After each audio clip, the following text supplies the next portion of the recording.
Quelqu'un qui vient dans ce pays pour commettre des actes de délinquance n'a pas sa place en Belgique. Il doit partir et ne plus revenir. Ce n'est pas le MR qui peut être pris en flagrant délit de laxisme. On nous reproche systématiquement d'être trop à droite. Et aujourd'hui, j'entends la gauche qui a découvert quoi? Qui a découvert les comparutions immédiates. Parce que je vais vous dire le nœud du problème. Les policiers, ils arrêtent les gens.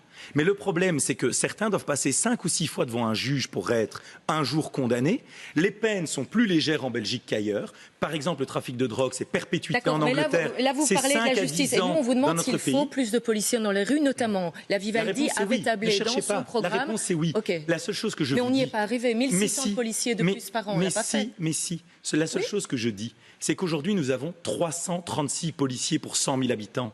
C'est la moyenne européenne. Et ça, pour vous, c'est assez? Mais c'est plus que la France, c'est plus que les Pays-Bas. Est-ce que c'est assez? C'est plus que l'Allemagne, c'est plus que le Grand-Duché du Luxembourg. À partir du moment où c'est plus, je pense qu'on pourrait se dire que c'est assez. Donc on n'engage plus. Alors mais pourquoi les policiers n'y arrivent pas? Parce qu'on les surcharge sur le plan administratif et parce que, je le répète... alors qu'est-ce qu'on fait pour ne plus les surcharger? Eh bien, ils délivrent 20 ordres de quitter le territoire avant que quelqu'un quitte le territoire. Ils arrêtent 6 fois la même personne avant qu'elle soit condamnée. Et en plus, c'était le 3e point que je voulais faire. Quand vous condamnez quelqu'un dans ce pays, je vous prends un exemple très concret. Farid Hakimi. Farid Hakimi, il est coupable de homejacking violent. Il est condamné en 2021 à 17 ans de prison.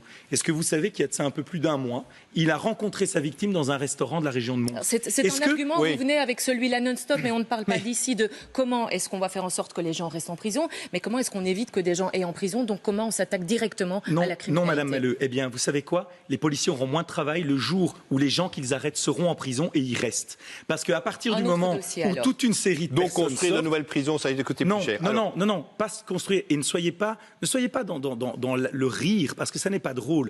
Il y a 43% de nos détenus qui sont non belges, et la plupart d'entre eux en situation illégale. C'est le double de la moyenne des pays du Conseil de l'Europe. Que l'on renvoie les détenus étrangers dans leur pays en leur interdisant de revenir en Belgique, parce que moi je suis très ouvert à l'immigration, mais quelqu'un qui vient dans ce pays pour commettre des actes de délinquance n'a pas sa place en Belgique. Il doit partir et ne plus revenir.